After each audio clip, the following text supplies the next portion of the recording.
Hello everyone, welcome back to the 3-Player Jam. This is episode 9.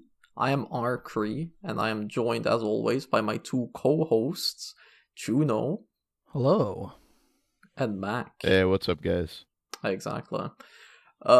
Today, this is the episodes that we're gonna talk about our favorite things from 2024 and some plans that we have for 2025. But last week, they also announced the Nintendo Switch 2, so we're also gonna be talking about that for a little bit, even if we don't know that much about the thing yet. But what are they switching thought to? we'd mention it. I'm gonna be honest, I already fucked up 2025, so I'll be talking more in 2026. Well, guess this is What? the last episode of 2025. Hey guys, thanks for watching. Let's make it a good one. Let's start with a little catch-up, as we tend to do. Juno's favorite section. Juno, what have you been up to these past few days? What have I weeks? been up to? Well, if you have to know, I've been replaying Disco Elysium, the best detective RPG of all time. I just, I can't get enough of it. Last year when I beat it, I told myself I'm going to wait and forget everything so I can play it again, and that's what I'm doing. And it's, it's amazing. How many times have you played it? This is my second playthrough. Oh, okay.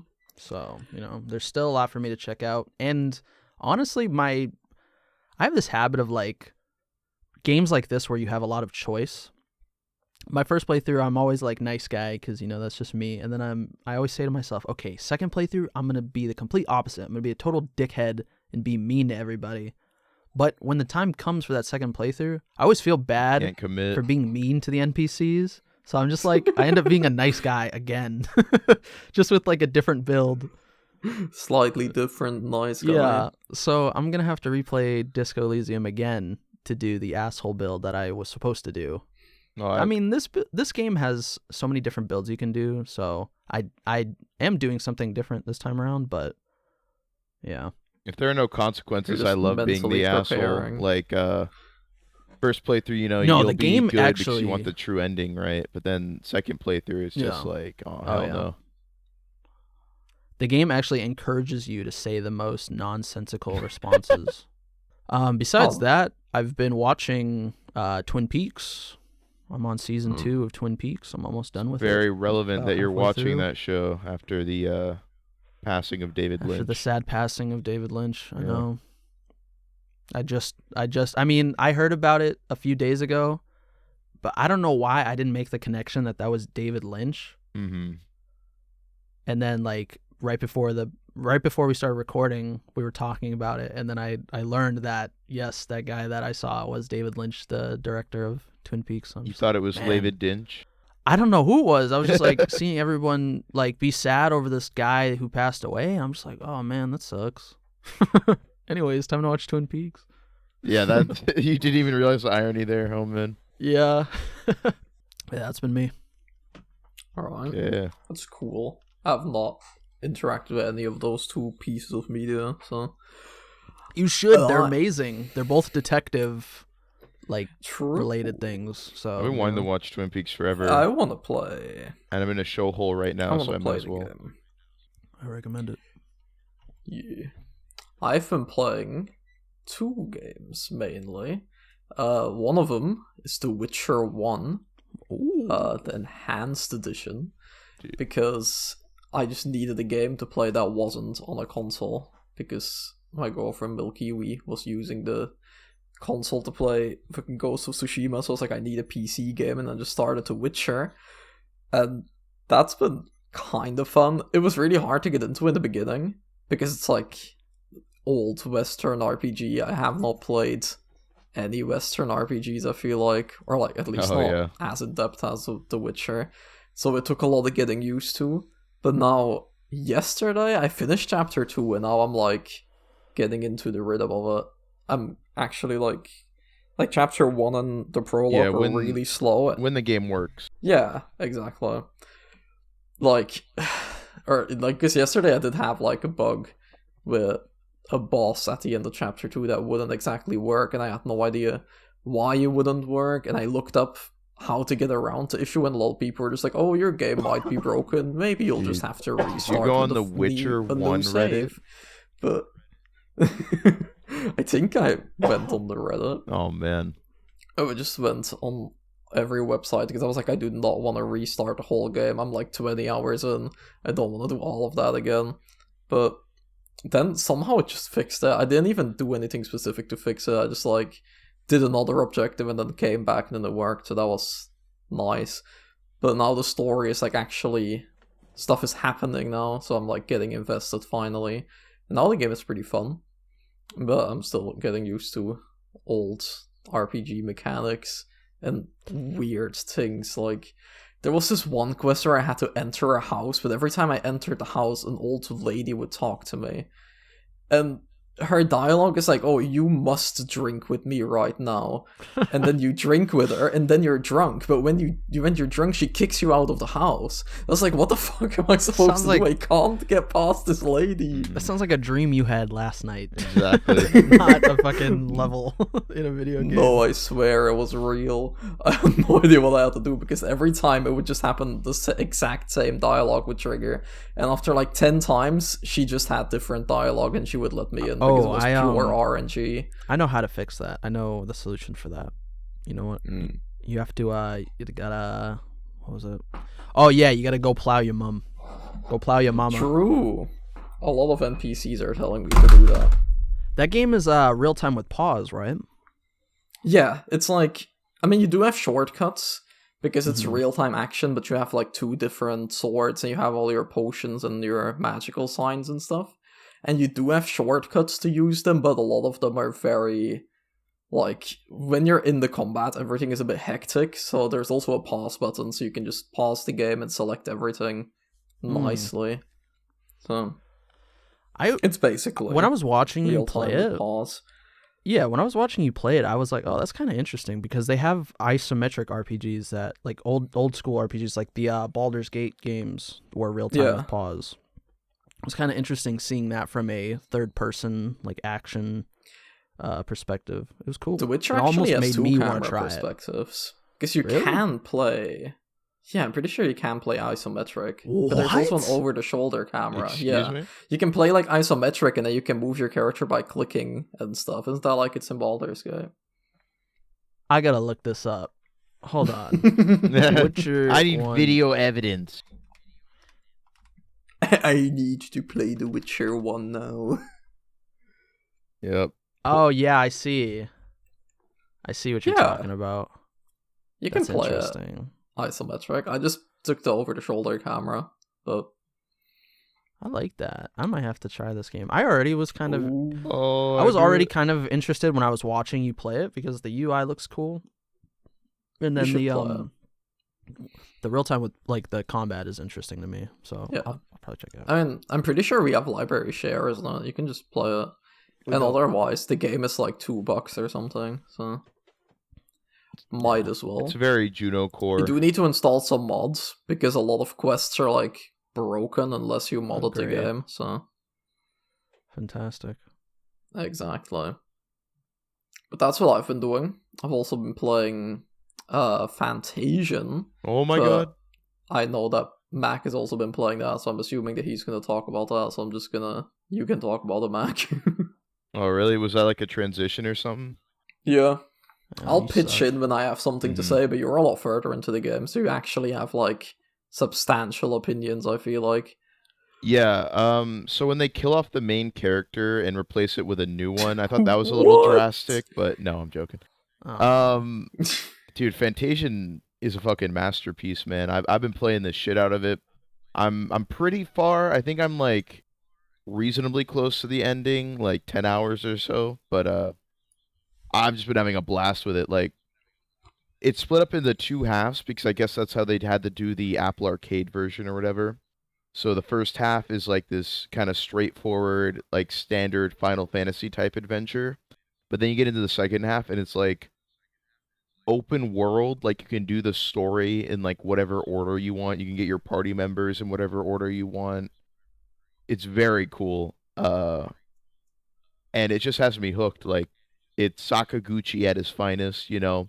doing his classic, storytelling where there's like a really good message behind it, and all the characters have interesting backstories, and he does that thing where he kind of solos out each character at a certain point and like focuses on them. And I don't know, I That's really like cool. it. I don't know. I've been having a blast with it. It's a Hmm. very solid game. I'm still very early hours in it, I feel like I just got to the second town, basically, or like the second city.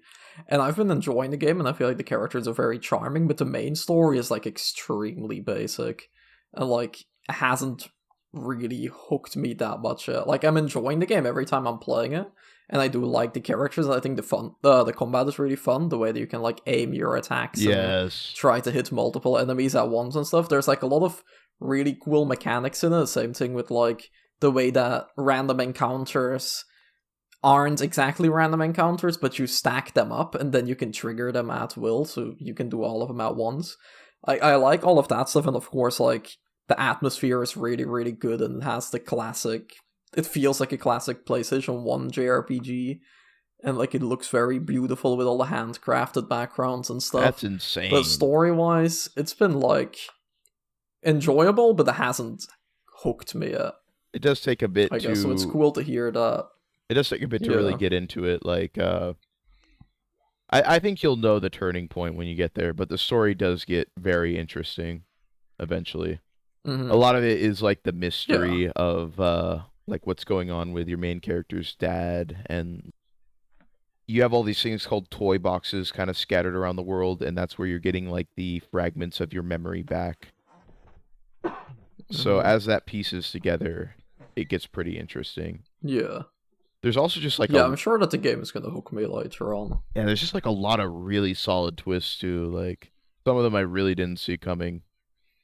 The there's one when you get to the junkyard, that's when I think like the story peaks for a bit. Like there's a scene there that was just like incredible. I love like the stories they do Huh. where it shows you like the art, and then it just like kind of tells you a story.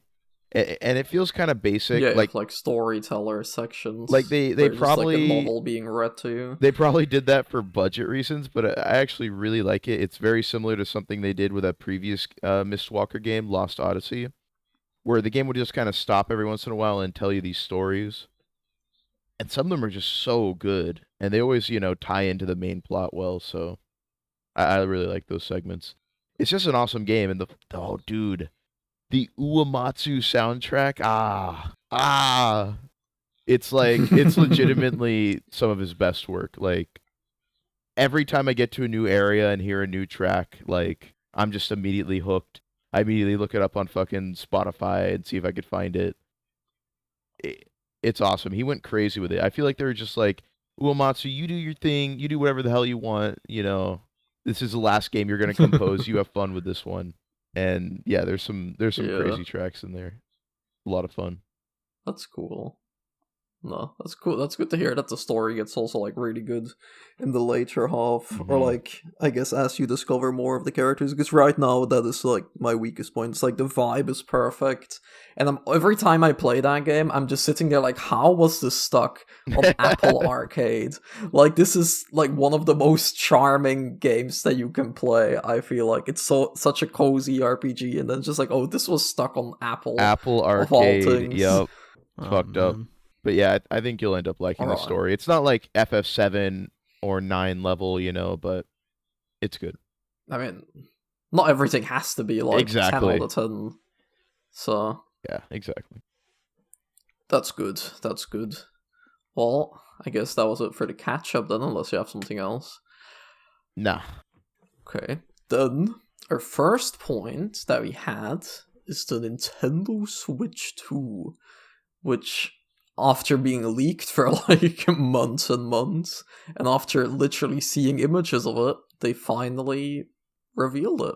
I know it was Wow. just kind of That's kind of it? dropped on the table like, you guys, you want your fucking Switch 2. Here's your Switch 2. Like, stop asking for it Yeah. now, you've seen it. Yeah, we'll have it direct in April. That's so long, though. I know. I Like- thought it was February. Yeah, same. I was watching that trailer and I was like, okay, yeah, we've seen the console before, but it's cool. The Switch is like a very good concept for a console, so just tap it more powerful. That's like basically all we need. But I'm not sold on the console yet until I see some games. And then at the end, it was like, it looked like it was like in February we're doing a direct, and I was like, yo, that's sick, that's like in a few weeks already. And then I opened Blue Sky Twitter and everyone was like talking about April. I was like, wait, what do you mean April? I thought it was the 4th of February. Is it not? No, it's the 2nd of April.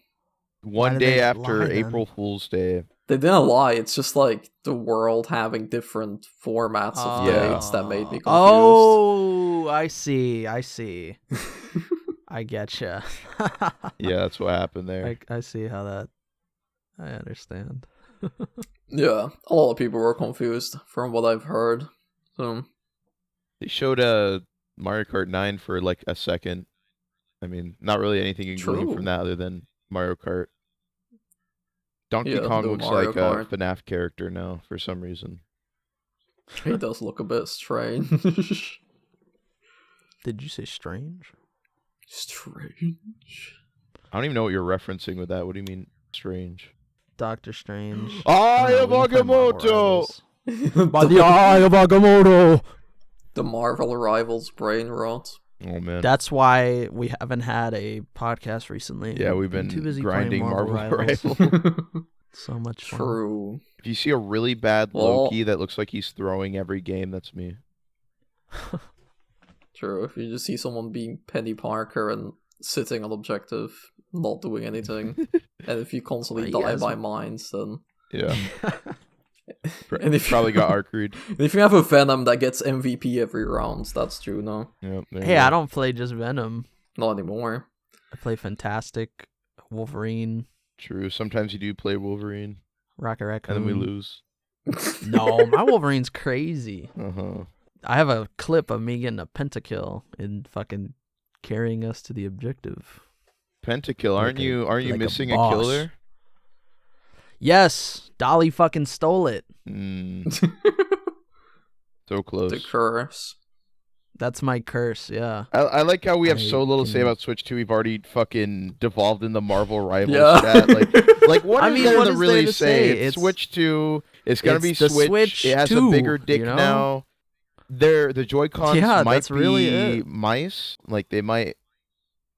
Yeah, apparently you can like use them as a computer mouse. It's gonna be some gimmick we'll all stop using after it comes out. I don't know. I could see it being pretty legit, especially for games like Splatoon. That was nice that we got a good pause before and after I said that. So if that ages like milk, we have a solid like audio bite. Me being an idiot. Future investment. Yeah, I mean, like, who cares if it's a mouse? You're never gonna use the fucking mouse. I will say I don't really like the discussion online with Switch 2. It feels like we don't have very much information, like I said, so we should just be waiting for more. But instead, people have already like drawn their line in the sand, and they're like, "Fuck Switch 2, Nintendo's Apple now. They're just gonna keep releasing Switches, and we're gonna have to pay more and more money for each one." I don't understand that because it's like it's been almost a decade since the exactly. It's been 8 years since Switch. Like, How we the got fuck the is it we got Apple? the OLED. We got the OLED, sure, but like they're not, you know. Plus, yeah, I feel like they don't release them every year like Apple does. Yeah, plus a lot of people are saying it's going to be $400, which is like fairly reasonable for a console like Switch 2 because it's going to have like good specs.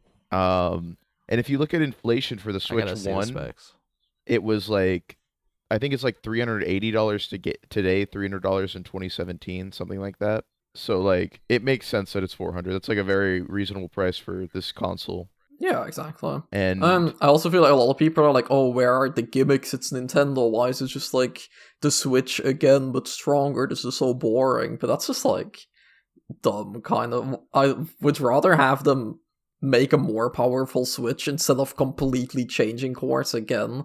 And, like, making a whole new console with a new gimmick. Yeah. And then, like... Yeah, I mean, the idea behind the Switch is already pretty solid. I see no reason to add or change anything about it. But then Yeah, the Switch is a really good concept. You have the portability, you have the like home console, you have the motion controls like the Wii had. You have the touchscreen, so you can play the World Ends With You Final Remix. What more do you need? Oh my god, they're gonna do another World Ends With You port, but you can use like the mouse now, the Joy-Con mouse. Holy shit! Oh my god, it's peak. Oh my god. But then you have the other camp too, who are literally like that one Spider-Man 2 gameplay clip where the guy does his first swing and he's like, "This is the best game I ever played." Like people who are already saying like, "Oh, Nintendo's one is gonna be the best console ever made." You know, like look how many views it got on its reveal trailer compared to everything else. Like, I don't know. I think both sides. Wait, what the fuck? People actually use that as an argument? Yes. That's Yes. so moronic. Yes.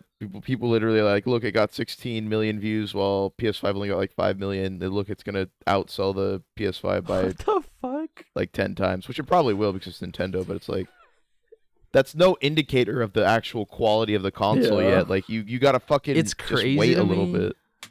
Yeah. It's crazy to me how like console fanboys now are, it's not even about like the quality of the games that the companies produce. It's about who has the bigger numbers. Like it's just a pissing contest. That's exactly what it Yeah, is.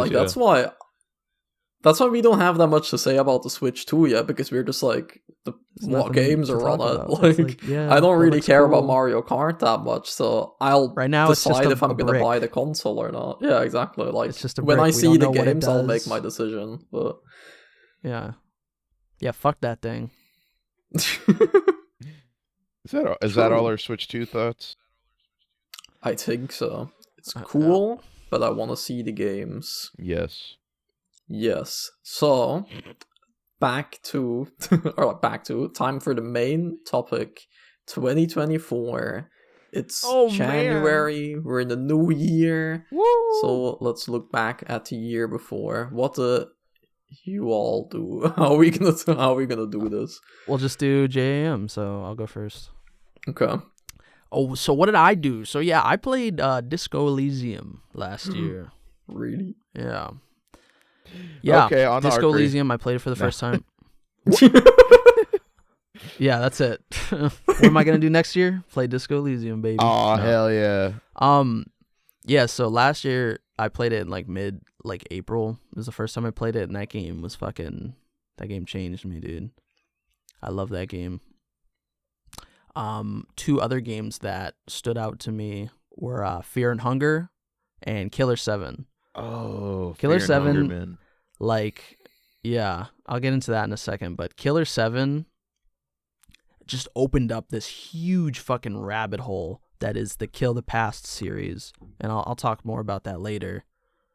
So much foreshadowing in this Yeah, one I know. topic. But yeah, Killer 7 is just such a surreal experience. It's a great game. It's very confusing, but I recommend you guys play it because it's a unique title. There's nothing else like it. Fear and Hunger, that game came out. Did it come out in 2024 or did it come out the I year think previous? the No, second no. one came out. Yeah, the second one, maybe. The second one was Second- 2024. wasn't it? Okay, when did the first one come out? 2020? 2022, I think. I don't know. 2018. Oh wow. Oh, The first one came out 2018? in 2018. What a sleeper hit. Yeah, Oh my okay. god. That game stayed Yeah, dormant for it didn't- years before it popped off. Yeah, it really didn't pick up until a little bit later. But yeah, that game is nuts. It's the most dark, like tense game I've ever played. It's has the most fucked up, depraved scenarios. But it's so good because it's kind of like a roguelike. It's a roguelike RPG, but like a roguelike, after playing it for a certain amount of time and just getting the knowledge by just trial and error and just experiencing everything, you eventually get to a point where you just master the game, and it's so satisfying because in the beginning you're afraid of everything. Everything could fucking kill you or assault you or some nonsense. That's Fear and Hunger. But towards the end, once you you've like mastered the game, everything's your bitch and you're not afraid of anything. You have infinite resources. The game stops becoming a survival game eventually because you can just completely break it. Oh, actually, because isn't Yeah. everything like decided by a coin toss or something? Well, Or a lot of there things at in least. combat, enemies have certain moves they do that are decided by a coin toss. Mm-hmm. And if you get it wrong, then you suffer the consequences. Yeah, we'll But be vague there are on also, that. We'll keep it Oh, PG yeah. 13. And there's things I forget. It's been a while since I played it, so my memory's a bit fuzzy. But there are also interactables that have coin tosses. But in late game, those coin tosses don't like intrude that much. Then I guess because you can just progress easily, or whatever you said, like that the game isn't that hard in late game. So do the coin tosses just become like less important? You can get more lucky coins. Like lucky coins are like guarantee win the coin toss. Okay. You get those, but also you just see the coin tosses less because you're strong, so things die quicker. You know, and you're just in less danger overall, so you're not really exposed to the coin toss as frequently. That's what scared me the most about that game, because it is kind of up my alley, you know, as that good dark lore. It's, you know, a little fucked up. I like dark fantasy. But man, when I saw all the coin tosses and I saw how your run can just get fucked because you lost a 50-50 one time, it's like, it's a little intimidating. There are save points and shit, but those are pretty limited from what I saw. So it's a very punishing game. Yeah. Besides video games, though, one thing that I wanted to talk about was the Lord of the Rings trilogy. Ooh. I watched the first 2 movies this year. I'm watching it with two of my friends. Unfortunately we planned to watch the third one, but we didn't get to because of circumstances. But we will eventually. But the first 2 movies are so good, like it's Kino. I'm jealous of some of you guys, because I feel like I experienced all the like classics when I was a kid. So whenever you guys say like, "Oh yeah, I never saw this movie," and I'm just like, "What? What do you mean? That's one of the movies of all time?" It's like, yeah, it's like I kind of wish I could have that experience. I can't believe it myself. Where I experienced like such peak media in my 20s, but I feel like I've seen most of your fully developed brain. There's a lot of stuff that I haven't watched probably, but Lord of the Rings is one of those things that I did watch when I was like pretty young. Like, I can't imagine watching those movies blind. Yeah, completely blind. I mean, dude, it's just what an amazing series. Like I said, I've only seen the first 2, but I'm in love. Third one is interesting. They're all the extended cuts too, so it's like fucking like 4 hours long each. I'm not gonna spoil it, but the third one kind of has this reputation for never ending. You'll see what I mean when you watch it. Okay. And it's even worse with the director's cut. So some people are mixed on that movie. It's still a good movie. Yeah, it's still. I still really think it's a masterpiece, but it's kind of funny. My friends and I have joked about, like, after we watch all 3 of them at some point, because they're online friends, but I've met them in person. The next time we meet, we joke about watching all 3 of them in one day. No, so I thought you were gonna say you're gonna like meet up as Lord of the Rings characters, like you were gonna be Frodo, and someone's gonna be Gandalf. We're gonna meet up in a huge grassy field and run through it in cosplay. I love how that's just Lord of the Rings. Like when you think about, like when you watch the wide shots of them, like the drone shot. I think they're drone shots. And they're just like running across the field. Like probably not. I don't. Was that technology a thing back then? How the hell else do they get the shots from that high in the fucking fields while they're running across the field? I don't know. I'm not a movie maker, I have but no idea. I don't know. Anyways, educated enough on this whatever the fuck. I'm not a film major, but you know what I'm saying, right? Like when you watch a scene by itself and it's just these dudes in fucking cosplay just running through a field, like that's most of the movies, and I just think it's so funny. Because it's like when you boil down the idea, it's just grown men in costumes running through a field, and that's most of the movie. And then there's dialogue in between. That's an interesting way to break it down. Cameras in helicopters and cameras on cranes. Yes, to make those shots. That's what I thought. I'm not saying it's bad. It's a funny thought. Like if you, like I don't know, if you're just like, oh yeah, haha, that's really all it is. It's like I don't think the movie's bad. There's more to it than that, obviously, but well, yeah, obviously it's just fun. Down to this, like it is like that. Like when you think meta, like they're actors, you know, and it's a movie that they're shooting. But it's just like Just grown men. Yeah. Imagine having to look in at elf Elijah costumes. Wood's fucking gross hobbit feet they gave him for hours on end. Dude, I wish I was Gandalf, man, because he just sits there in a wizard costume smoking his Dude, pipe. have you seen the for, like, actor for like- Gandalf? He looks like he hasn't aged a day. I'm pretty sure he might be a wizard IRL. Yeah. Yeah. I looked up a picture of him recently. He looks the exact same. Yeah, 20 he did years back later or then. whatever. But it's so funny, like Gandalf in pretty much every scene, like every time the camera pans to him, he has that fucking pipe, and he's Yeah. just smoking that Smoking shit. the wizard kush. And then I think this happens in the second movie. Don't like two of the hobbits get their hands on some of it and they just get high as shit. I think that's like a known thing about the Hobbit like race is that they love Kush. Yeah. Yeah, because they're always either smoking or drinking or something, isn't it? Yeah. I could have sworn that I heard that from somewhere that it's actually detrimental to their race how often they just smoke weed. Well, they're very chill. You know, they're chill guys. They just like to sit in their little hobbit homes. They eat like 5-6 times a day. You know, And they're they just smoke weed. Yep. Yeah, that is their whole character. They're just chilling. That is what they do. That's like Gothic. For anyone that played that game, you smoke weed. all three people Smoke on weed in that planet game Earth and you that get- played that game. You smoke weed. You smoke swamp weed, and you get magical attunement, and then you can Is that cast what you spells. do in Gothic? That's one of the things you can do. That's in Gothic. raw. I see. Maybe we'll have one of the 3 Gothic players in the comments. It's kind of True, a. we gotta it's do like a a Gothic life. cast. I think the game's like a life sim RPG almost because it has like a day-night cycle and stuff. Actually, I wanted to bring this up to our viewers. cool game. So we've been floating around an idea where we would all 3 of us play a game and then we do a cast just talking about that game. So put in the comments below if you think that sounds interesting. True. Like one Wasn't one big- of the games that we wanted to do when it was Onimusha. Onimusha, yeah. Like one big video about one game. Just a podcast about that Yeah. game. If you've ever seen Resident Arc, that's kind of how they usually do it. They'll like pick a game they all play and then they just kind of talk about it for a cast.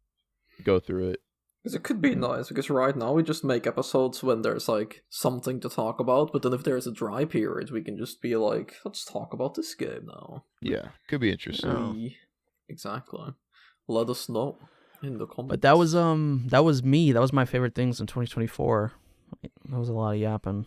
nice. I mean, that's what we're here for. True. Three Arkry, three what about yapper you? jam. I played a lot of games last year. I looked at my You list did? earlier again, and the one that probably sticks out to me the most Oh, here it from comes. backlog games, not new releases, probably Silent Hill 2. Yup, I knew it. Because that game was very peak, and very regularly I'm still like watching random video essays on it. Today I watched your favorite son's video essay on it. It was very Oh, good. nice. Didn't he? And every time. I don't think he liked the remake. I didn't watch the video. I but watched this video on the remake. He has criticisms of it, and I agree with a lot of them, but he takes them a lot more. Like, he sees them as more detrimental than I would see them. Okay. But I guess don't think maybe he he's thinks just it's a worried bad about game. like the future of Silent Hill. He's kind of just like very much on this is the vibe of the original, and he wants that exact vibe again, kind of. Because like if you play the original, the voice acting is like one really big example that's like it feels like the characters aren't really talking to each other, and like it feels like this like the game the Silent acting Hill is 2 kind off-putting. of feels like this dream Yeah. in a lot of ways. It's that like very off-putting and like fucking good, man. it is so good. I And just that's, want to like, inject the fucking game into my veins. it is so good, and that's like one of the things that makes it so good, that like the voice acting being this weird, and if you watch like a clip of it out of context, you would be like, what the fuck is this? Like, why is Yeah, everyone you saying would that think this it's is so some like good? shitty game that people make fun of or some shit. Yeah, exactly. Like with a completely out of context conversation. But then if you play it, that's like so crucial to that whole experience. And then the remake has new voice acting, and the new voice acting has a completely different feel to it, because it feels more grounded and more real, and like these characters feel more emotional, I guess, in like not maybe more emotional is a bad word, but like they feel a lot more acted as their characters. It feels like they're and actually talking to each other. Yeah, exactly. And that's like good, and the voice acting in the remake is very, very good, but it is very different. And It doesn't your capture the favorite son aesthetic. is basically just saying like, oh, this is very different, so I don't think they succeeded in remaking it because it's too different. And that's like a lot of the points that he gets. And I like understand his points, and I'm watching the video and it's like, yeah, that's true, like it is very different in like the feel of it, but at the same time it's such a faithful recreation in like everything else, and like it's a new take on Silent Hill 2 in a lot of ways. And I feel like that's fine. Like a new take on the exact same story, and it brings the same message, same emotions, but it is still a different creative vision on it. And for him, that's not a good thing. And I'm just like, this is good. It's still Silent Hill 2, so... I can see where he's coming from, but I think ultimately you're just not going to get the exact same experience as the original, because the original, it's just like what matters was like the era it came out, the creative minds, then what they were thinking during that era, the hardware that they were working on, the graphics that they had to work with, just like certain shit they had back then has to come together to create that game, and you have to purposely recreate it. Yeah, you have to purposely mimic that. Yeah, exactly. And I feel like the remake understands what Silent Hill is in like the most important ways, because it does get the characters across in the story and the emotions and everything. So I feel like it works as a remake. And I feel like it does a really good job at it. Because I feel like you can. If there's someone who's never played Silent Hill 2 before, and they play the remake, they will have a very similar experience to me or you, Juno, who mainly played the original, or who played the original first. Like, I gotta play it's not a completely different remake, game. Man. You should play it, it's pretty good. I don't know, I don't play scary games. Yeah, it's too scary. It is pretty scary, that is true. I'd rather play nice, chill games like Fear and Hunger. Dude, fucking Fear and Hunger makes Silent Hill look like the kiddie pool, bro. Like, I don't want to, we were just, like, greasing Silent Hill 2, but Fear and Hunger has some fucked up shit. Yeah. That's also dark fantasy, though. Like, doesn't it go a lot, like, more insane and like more gory and stuff? It gets vile. Yep. It gets like absolutely vile. Any dark fucked up thing you can think of is probably in that game. Yeah, Silent Hill, it's more like psychological. I'm not gonna get into it. They're both pretty scary, but different scary. I think Fear and Hunger is just a lot harder to handle because of the themes that make it scary. Yeah. That's one of the games I played. We talk more about the remake, but that's also a game I played, so that works. I also played Ace Attorney. I got pretty deep into that series again with the Apollo collection. And now I'm going through the Edgeworth games. That was another highlight of my 2024, because I always liked the Ace Attorney games, and I played the Phoenix trilogy, and I was like, oh, this is good. I really, really enjoyed these games. But then there's just something about it. When I played the Apollo Justice trilogy, I basically played them for like half a year or something. I was just slowly making my way through the game. I would just play them like almost every day. I would play like a little bit of it. And it's because I was like, those characters were with me like every day for that really long period. It really connected with me now, and I'm very deep into Ace Attorney.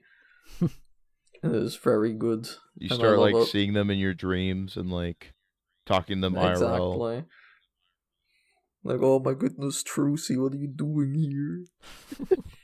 Yes. That is that. Man, and Ace Attorney, where games, 3-player jam, not 3 reader jam. It is a book. I know you said Ace Attorney, I said Disco Elysium. Like, what are we doing? Yeah, this is just book club, bro. What the hell? So I read Harry Potter and the Philosopher's Stone the other day. It was quite a good read. Oh, man. I like how that's the first book that comes up in your I don't know. I haven't read like a normal book since like, high school. I don't know. Really? Like a normal novel, They're no fun. pictures, just like straight up book. Yeah, no. I can't remember I last love time. reading novels. I like reading physical books. Same. It's been a while with me as well, I think. Well, I don't want to read more. I want to read richer books. True. But I'm getting into that now. I gotta read all 35 Vampire Hunter ebooks. I gotta get into that. True. Oh my god. Oh man. Anything else for 2024? That was games. We also did. I watched more movies this year than usual because we're doing this thing in our friend group where we do a weekly movie night. Discord server. Exactly. And in that movie night, we've been watching movies. So, and that's cool. I don't. I'm thinking about words. Okay. Unless it's healthy, recommending no a fucking entire Why anime. are you saying it? You said it like it's like a illegal thing. I was thinking about which movie in specific I wanted to mention. Oh shit! So Technically, it's illegal redistributing movies over Discord. We're cooked. No, we all legally own the movies we watch. True. Yes. Mm-hmm. Legally, Joe Mama balls. Anyways, what movies? Probably my highlight was that I'm finally watching Ghibli movies because people always talk about Ghibli movies and I never watched a single one, and now I watched 2 of them. So that's cool. We watched Which ones? Spirited Away and Howl's Moving Castle. And Howl is probably my favorite of the 2. I didn't watch Yeah, that I one. mean, those are like extremely iconic movies. Yeah, they were good. I liked them. Those are definitely the 2 most popular Ghiblis, though. I do hope we get to Mononoke soon because that's my favorite. Yeah, I think that's the one I want to watch next, but yeah. Nice. That's basically it, I think. Yes, Mac. Oh, I gotta go What to have you been doing 2024. Oh man, well, Mm-hmm. I got to experience my second favorite game of all time now, Metaphor, which was truly a life-changing experience.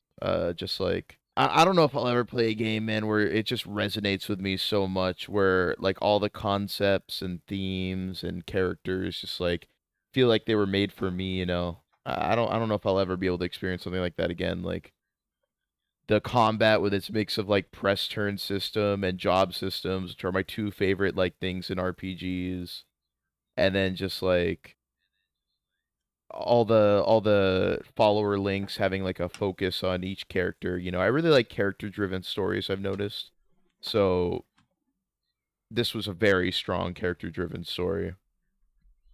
And you know, that it's just one of those life-changing games. I don't know, you play it and you're just like, man, you just kind of look out your window, you look at the sunrise, and you're just you think about your life a little bit. It was one of those experiences for me. And yeah, no, 2024 in general was my favorite year in gaming ever, period. Like there's so many games I play that are like top 20 for me. Like I couldn't believe it. There was Infinite Wealth at the beginning of the year, which was like, I did not think anything could be Infinite Wealth. Like that was a top 5 game for me, where it's just like this beautiful, well-told cinematic story. Very, very character focused. It's like a culmination of the entire series up to that point, and you get this beautiful ending for Kiryu, and it's just like it hits so well. I'm excited for Pirate Yakuza this year because it's gonna kind of continue from where Infinite Wealth left off, surprisingly. Pirate Yakuza is such a strange concept to me. Yeah, they went off the rails a little bit with that one. But you know, it's exciting. What else did I play?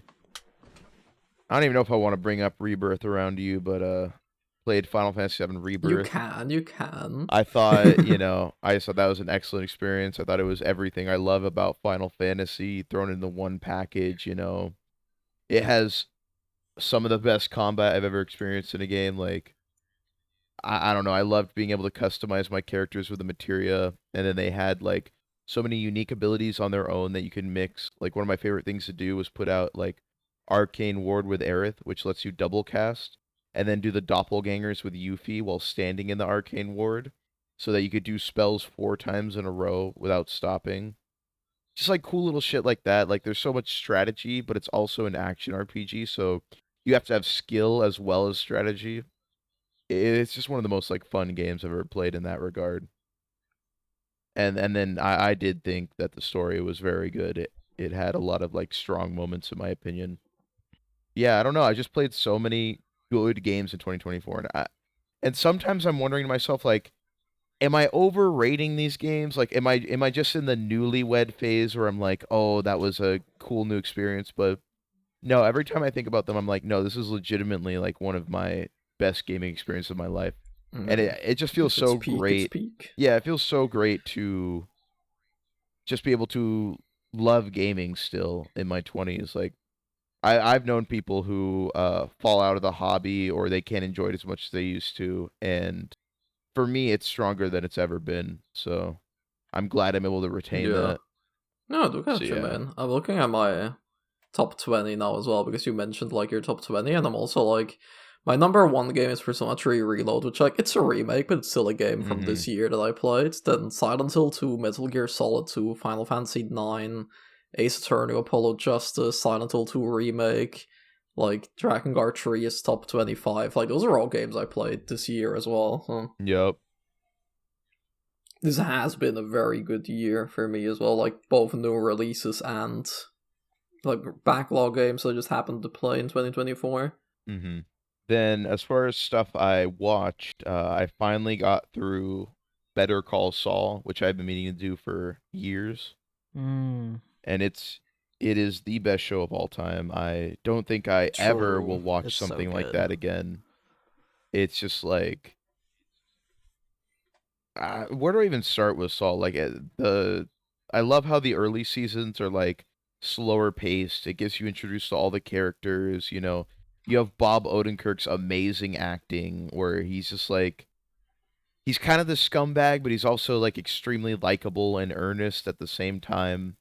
Where like you're like just rooting for him to finally get a leg up on like whatever situation he's in, and Yep. yeah, just all the characters are written so well. Even the characters you're meant to hate, like I fucking love to hate Chuck. He like, oh my god. I guess True. spoilers, by the way. Yeah, we're going into Yeah. spoilers for Better Call Saul. So, Oh god, we are. but I Prepare yourself. love the way Chuck is written, where they show so many scenes of like how he slowly grew to resent Jimmy, and how it's like this petty shit too, like how Jimmy could make his wife laugh and he couldn't, and like how he got his law degree from some like online penis school while Chuck had to grind for it, you know. Yeah.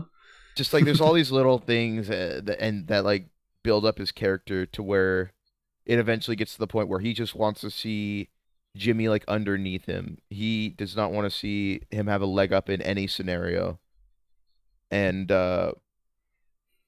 when he becomes a lawyer, that's just kind of like the final straw for him, because that's like the one thing he always had over his brother, and now even his brother's a lawyer, and it's just like it's such good writing. And then you love to see it when Chuck fucks up and he fumbles, like the one scene at the printer store where he's like soy jacking, and then of course chicanery, one of the best episodes of TV I've ever seen. Oh my god, I had nothing but endless Yeah. adoration for the show. I'm even listening to the podcast at work where they go through every single episode and they talk about it in detail with all the actors and the producers That's on the pretty show cool. and the I'll have to editors. check that out. Absolutely incredible podcast. I love how different the actors are from their characters. Like Mike is so funny, man, on that podcast. Like some of the shit he says. Yeah, Jonathan Banks seems like such a wholesome old guy. Mm-hmm.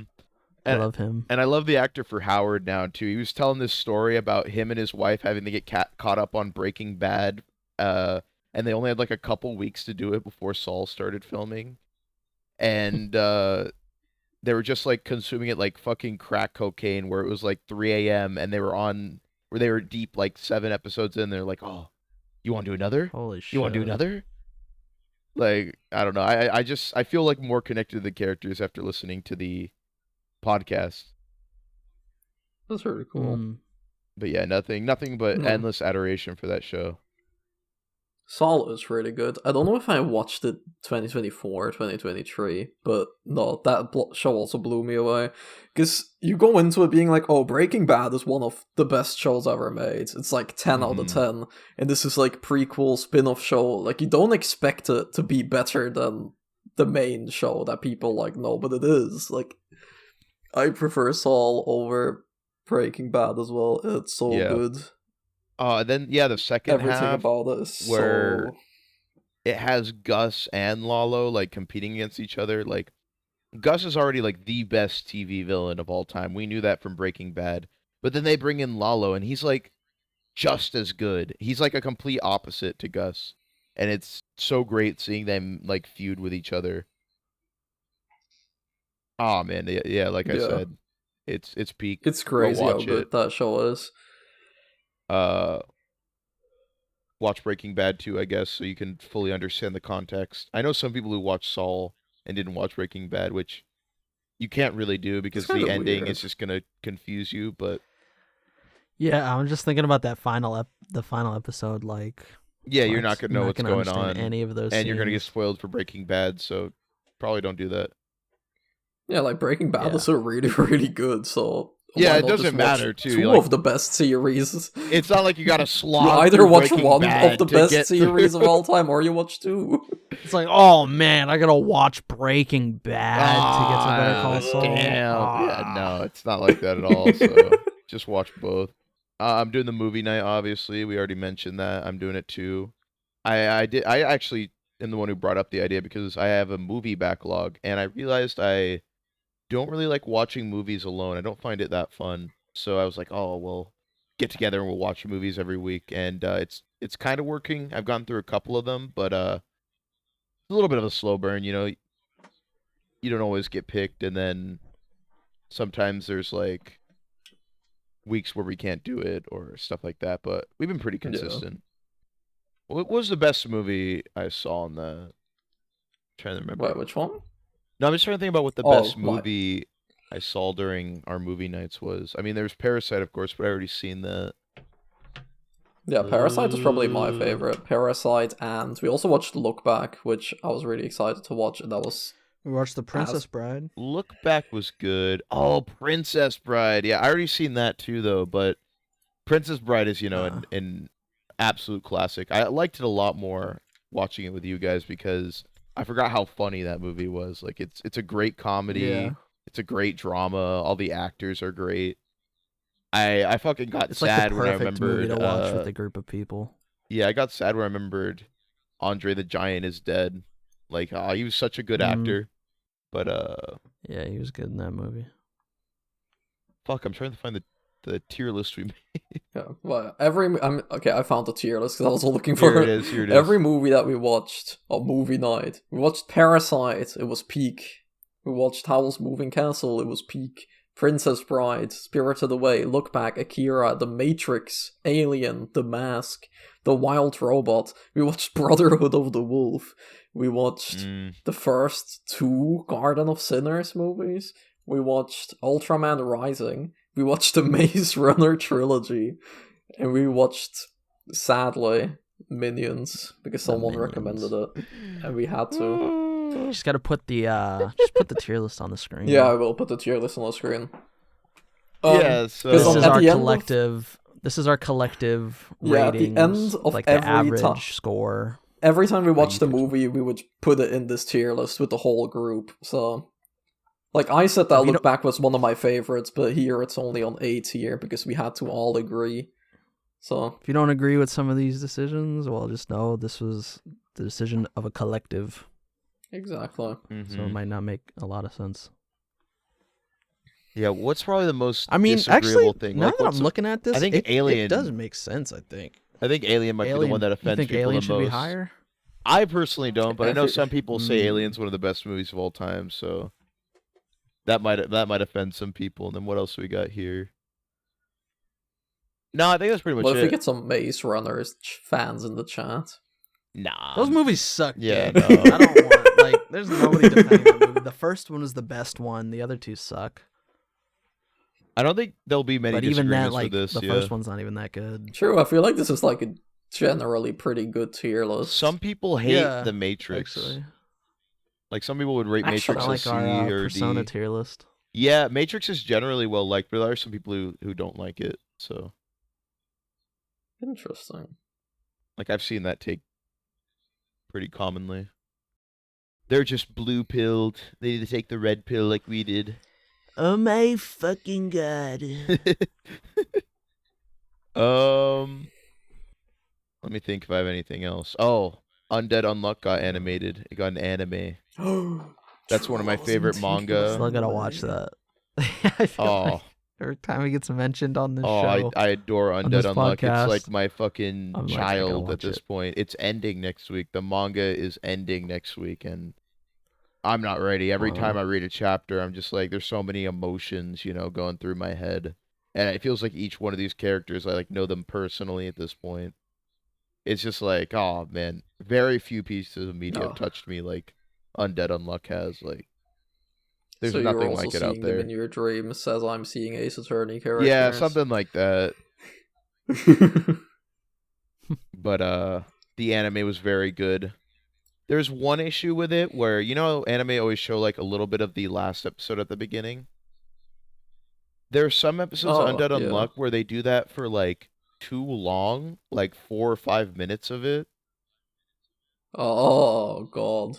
And it's the One Piece pacing. I don't know what was going on there, but it didn't bother me that much because I just skipped through it every time anyways. But other than that, I think it was a perfect adaptation. Like, it's David Productions, it's a JoJo team.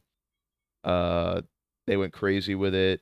It doesn't have as good of animation as like Fire Force, but it's still I don't know why, very but solid. David Production for some reason goes very hard when they're animating Fire Force. Yeah, Fire Force is like fucking crazy animation. It went all out with that show. It's not. It's like not even that. JoJo looks like rough at some and the sound points, design. but Mm-hmm. Yeah, I'd say it's more like JoJo animation quality, but still very, very high quality, and the sound design is really good. And they at the end they adapted my pretty much my favorite arc, so getting to see that fully animated was just like, oh, it was so good. I loved it. nice. So Talking about anime though, Dandadan got animated this year. That was a good True. adaptation. That was a Oh, fucking wow. amazing adaptation. I fucking really liked it. called it, by the way. That shit got so popular when it got animated. Like, I know, fucking right? It blew absurd. up. My coworkers are talking to me about Don to Don at work. Like, my normie coworkers. It's like, that shit is like the #1 anime, like, when it was airing. That's so awesome. And I mean, I knew that shit was gonna happen. Yeah. Science Saru did it too, which I actually hadn't heard of them very much before they did like Scott Pilgrim. But they did do Devilman Crybaby, and I really like Devilman. Oh, nice. And then now they're doing they this. They don't really do like serialized like shonen anime or something. Like I was really surprised to see that they were handling it. Mm-hmm. No, I feel like usually they just do series like Scott Pilgrim or like Devilman, just like short 1-season stories, but no, they were really good. No, they absolutely killed it. Like, the animation was always beautiful. One of the things Don Don does in the manga that I was worried wouldn't get translated well into the anime was that there's always like a fucking shit ton of character expressions on like every panel where all the characters are just like tweaking out 24/7. And it makes it really lively and fun to read, but I was worried they wouldn't be able to capture that well in the anime, but it's even better in the anime, so Yeah, there you it's go. like very energetic at all times, and the way that they use color as well was so good. Mm-hmm. And episode 7, man, that's got to be one of my favorite anime episodes of all time. That shit. Oh man, that moved me. That touched me. Yeah. No, they did a fucking incredible job with it. Mm-hmm. And they ended it in a weird spot, but season 2 is coming in a few months already, so that's kind of whatever. Yeah. Also, Kagurabachi's getting animated. I don't know when that's coming out, but they announced that. Who the fuck was? Oh, they doing it actually again? officially announced that? Yeah, I thought it was all like leaks. It's happening. I forgot what the studio was though. It was a studio that makes the horse racing girl anime. Oh, Kagurabachi Anime Studio. Let's see. Oh, Cygames? Cygames Pictures, yeah. Yeah, Cygames. They're doing Kagurabachi anime.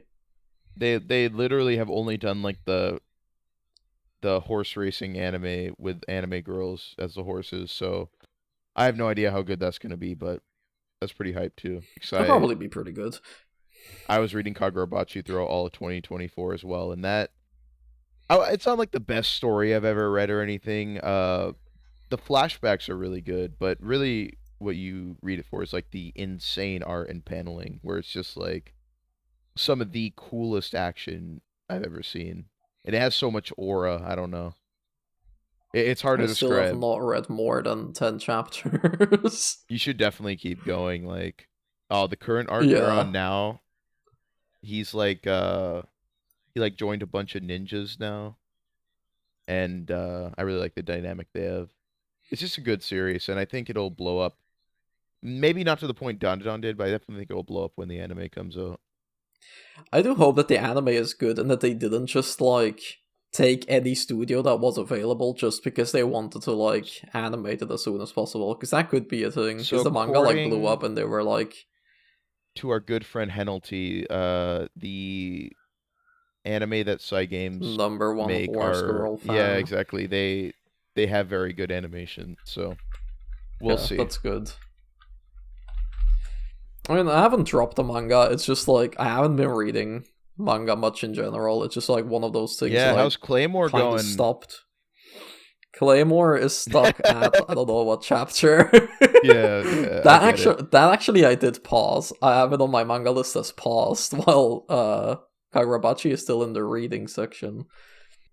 58 chapters, that's where I left it off. I'll continue it at some point. I think the only manga that I'm like consistently reading at this point is JoJo and Chainsaw Man and One Piece. Those are like the only serialized things that every single time a new chapter drops, I'll read it instantly. It's hard finding time to do all these things. Experience so much media. In 2024, so for as much peak as I experienced, it also definitely had some of the hardest months of my life ever. So it was a struggle bouncing back from that. But you know what? I'm going to 25, feeling very positive. We all made it. We made it. We did it, guys. Talking about 2025, because I'm assuming that that's like the main stuff that we had. We had the idea of, we're going to talk about like some stuff that we're excited for in 2025, but we're also going to mention, I think we said 3 backlog games each that we really want to play, to kind of have a goal for ourselves of like, these games we will cross off our list for sure this year. The rule with this is we are not including any games that come out in 2025, so it's all backlog games from like old games. Not old games, but like, not from 2020. Yeah, they can release in 2024, just something that is not a new release.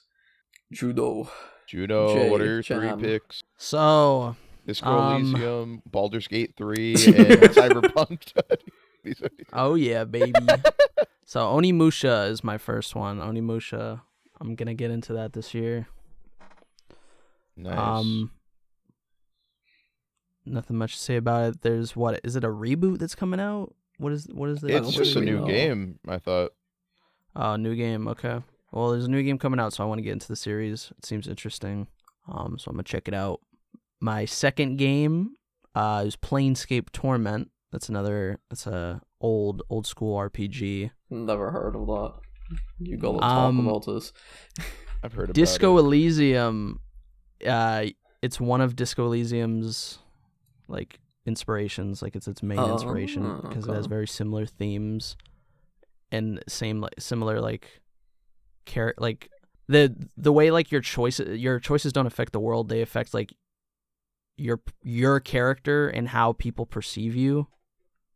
So Disco Elysium kind of gets that from there, I think. That's kind of what I've heard. Yeah. But I'm gonna check it out. And then my last cool. one is, it's not a specific game, but it's the entire Kill the Past series. I'm gonna fucking dive into that shit. Man. And just, True, like, you conquer it. foreshadowed this. Oh my goodness. Yeah, I'm just gonna fucking go into the belly of the beast.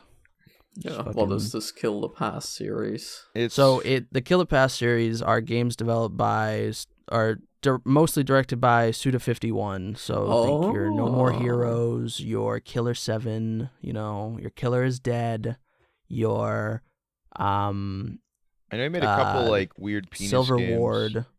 Yeah. The 25th it's the Silver Ward, the 25th case, that's something like isn't that. that like a visual novel? Oh man. Yeah. And then Flower, Sun, and Rain. All of these games are in the same universe, or is it just like... They're very loosely connected, yes. Oh, I didn't know that Killer 7 They're basically was connected to No More Heroes. in a Killer universe. 7 is special. Killer 7 takes place in... The game itself takes place in an alternate universe. Because there are just certain things that are different. But, for example, in Travis Strikes Again, which I'm playing right now, Killer 7 characters appear in that game, but they're different. They're not the ones we know from the game Killer 7 because Killer 7 is an alternate timeline. Mm-hmm. Isn't there like a mech So Killer game 7's kind of different. too?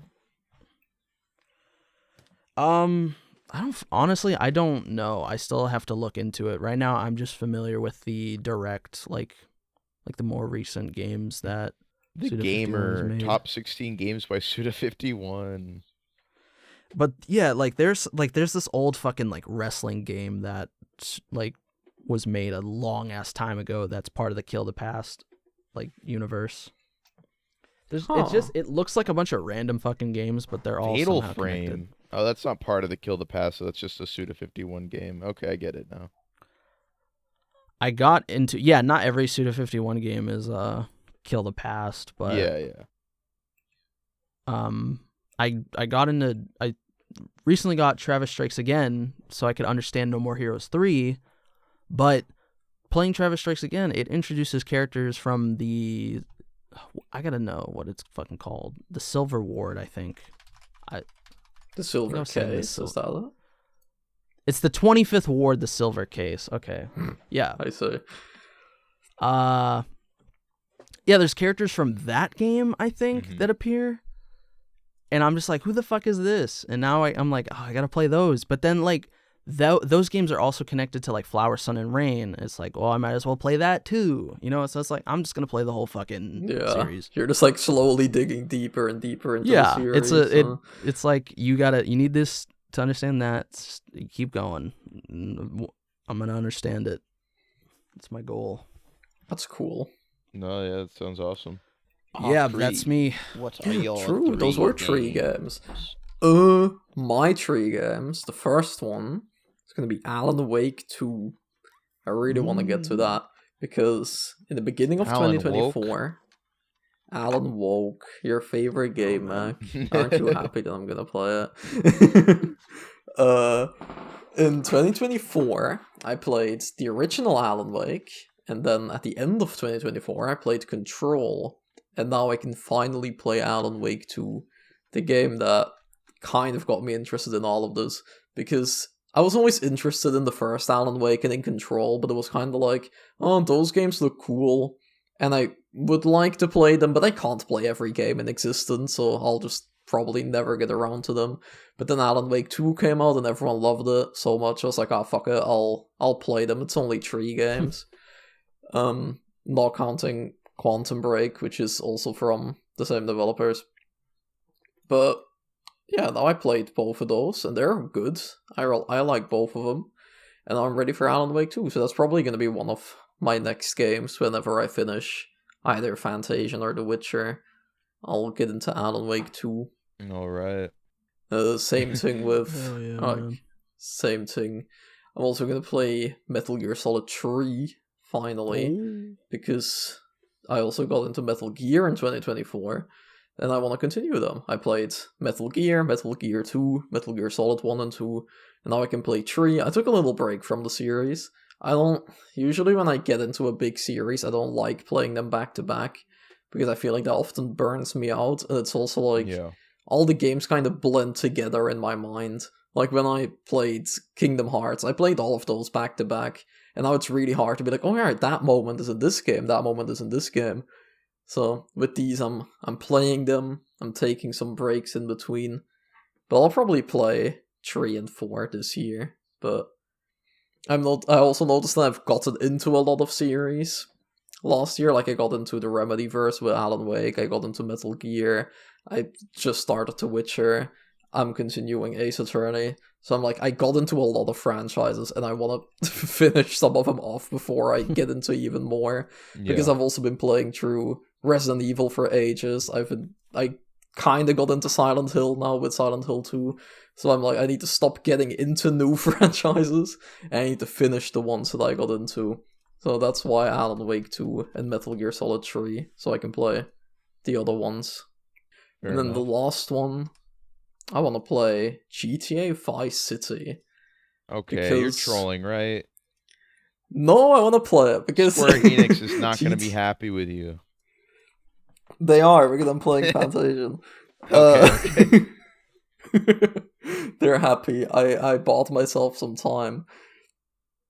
I'll play Vice City, just because GTA 6 is either releasing late 2025 or 2026 if they delay it.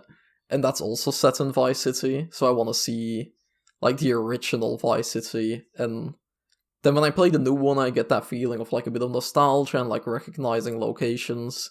So I want to play that sooner rather than later, so I can so I can play it and kind of develop that feeling of nostalgia before 6 comes out. So is 6 That going was to the be like goal. a sequel, or is it just set in the same place? It's just set in the same city. It's probably, yeah. It's like a Probably just set in the same reimagining of city. it. Gotcha. This will Because still GTA probably be a lot does. of callbacks. Yeah, GTA does that because 5 is set in San Andreas. Oh. So they always like cycle the same few cities. And you have like the PS2, PS3 era, and then like, or no, I guess it's like just the PS2 era, and then you have the PS3, PS4 era, and like, but they're always reusing the same locations, and there's like familiar locations and callbacks and stuff. So, and Was Vice there a City is one of the GTA ones that I on the haven't played. PS3 other than 5? 4, I think, is a PS3. Oh, Yeah. okay. So I was about 4 to is say you're fucking calling it the good. era, and I'm like, dude, it was like one game. There's 2 games. Okay, The PS4 era is not an era because PS4 only had the 5 remasters. Yeah. No. I also want to play 4 at some point, but since Vice City is going to be back in 6, I'll play Vice City first. And those are my 3 backlog games that I want to play. Holy Shit. smokes. Some gaming. So I get to go now? Okay. Yes. So the 3 backlog games I want to get to is number 1, Catherine. Well, not number 1 as in... Okay, number 3. Number 3, Catherine. Because after playing Metaphor, I was just like, dude, is there any Atlas game I haven't played yet? And then I thought, oh yeah, there's Persona 2, but then there's also Catherine. And Catherine is like something I've been wanting to play for a long ass time. Like ever since I saw like the PewDiePie Let's Play a little bit, like fucking 10 years ago or whatever, I was just like, this game looks so cool, looks so unique. And it has all the, you know, Atlas style and flair with a adult cast, which is, you know, pretty rare. I don't know if I'll like the gameplay. I haven't tried it myself, and it kind of freaks me out a little bit. Looks a little weird. But No, it's just a puzzle game. Like, it's completely different from anything else that Atlas has done. So. Yeah, I should be able to get the hang of it. And at the end of the day, I feel like most people play Catherine for the story. So yeah, that's what I'm the there gameplay for. is fun, but the game is also pretty short, so like it's fine. I like the story the most as well. Like, but the puzzles, I didn't love them, but it was fun enough, I guess. I'm also not sure how many times does a game expect you to like replay it. Like, is there like an ending for each character, or each character has 3 endings, I think, or 4, because you're playing. I'm assuming you're playing full body. Yeah. I think in the original game, every There's main a girl had 3 endings, but now they all got a full body ending as well, I think. Okay. Oh, what were you gonna say, Juno? I was gonna say there was in the original. There's like the endings. There's like a good and bad ending for each like route, and then there's also like a third route. It's like the freedom route. Yeah. But I don't know shit about full body.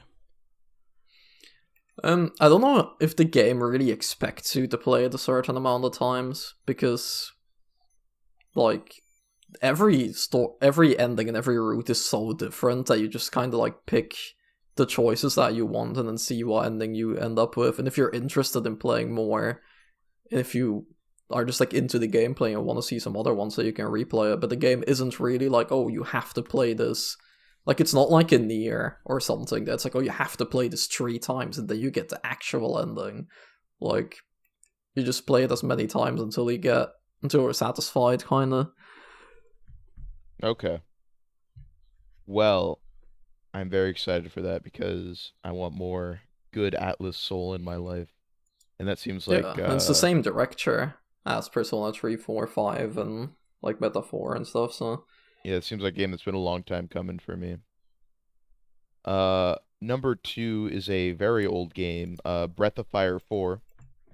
It is a PS1 Capcom RPG from a series that is now super fucking dead because Capcom only likes Resident Evil and Monster Hunter now. But anyways, True. I've known about this game since I was a kid, and one of the things people always say about it, and that I've seen for myself, is that it has the best pixel art of any game ever, period. And if you look at anything from this game, it is just extremely beautiful. It is just visual eye candy because it has the smooth like sprites of a Capcom game from back in the golden era of Capcom, but it's also an RPG with like high fantasy elements and like very detailed environments and concepts. And they just blend together perfectly. In fact, my phone background is a picture of this game, even though I haven't played it yet. It's of a frog fishing on a pier, and then I added the ripple effect on my phone, so it looks like the water's moving. And I just wanted to play this game since I was a kid, and I finally decided to just really move it very high up my backlog so that I get to play it this year because I'm tired of waiting. I want to see, if it lives up to the hype. Yeah, and now that you mentioned it here, you have to, so Exactly. don't This have a is me choice setting it in anymore. stone, writing it in the commandments like Moses. So, yeah, Breath of Fire 4, definitely going to play that this year. Capcom has been bringing back a lot of dead IP, though, with Onimusha and Oh my Okami and God. stuff, so A new Breath of Fire, I'd shit myself. imagine. Capcom Resurrection. Yep. I don't even know what I would It's want pretty that cool. to look like. Like if I'd want it to be full 3D or if I want it to be like a high-end pixel art game or what, but who knows? Who knows if Capcom will do that? We'll see. Um, and then my number one game, which I've had on my backlog also since I was a child, Twilight Princess. Like You haven't I played Twilight Princess? I've played all the 3D Zeldas. I've played basically every 2D Zelda other than the really penis ones like Four Swords and fucking what was the one I'm thinking of? Triforce Heroes. It's like a Zelda dress up game what you play on the 3DS with your friends. It it's fucking weird. Anyways, Twilight Princess is the only like mainline 3D Zelda that I haven't played, and I don't really know Wow. why that is. I think it's just because up until I got the Steam Deck, there wasn't really a great way for me to emulate it because my Dolphin emulator, my PC, kind of chugged with it a little bit. But with my Steam Deck, it runs very smooth. It's perfect. So I can finally emulate it at a good quality where I'll be able to fully enjoy the game. And You I'm can excited. lay in bed and play it. That sounds awesome. Yeah, I can lay in bed, play some Twilight I'm jealous. Princess, jork it to Midna. Cut that part out. And No. it's it's Wow. it's just gonna be. I can already tell it's gonna be a great experience, even though I'm not as big of a Zelda fan as some people. And what I mean by that is that a lot of people I know rate like Zelda games in their top 10. Like their top 10 has like They 5 3D breathe Zeldas in it. Zelda. They eat, breathe, shit Zelda. Like I think all the games are great. I think all of them are like 8 or high 8s, but not very many of them are like in the 9 and 10 category for me. So we'll see if Twilight Princess gets there or not, because I have pretty high hopes for it. Seems like everything I like about the series. I haven't So, played a yeah. lot of Zelda games, but Twilight Princess is one of the ones that always looked interesting to me. I also just never played it. It looks so cool. Like the man. only Like, two. I love the aesthetic and the design of the characters. Yeah, and- exactly. yeah, no. I don't The know about only two Wolf Link, Zelda but- games that right now interest me the most is like Majora's Mask and Twilight Princess. Those are the two that I Dude. do want to play at some point. Did I play Majora's Mask last year? No, I think it was 2023. It was 2023 or last year, but when I played Majora's Mask, man, that shit caught me off guard at how good it was, because it's like most of the time you play Zelda games for the gameplay. And I mean, Majora's Mask still has incredible gameplay, but it's really like the story and the atmosphere that set that game apart from anything else I played, where you only have 3 days to save the world and you're stuck in like a Groundhog Day time loop. And that threat of like the impending apocalypse is always looming over you.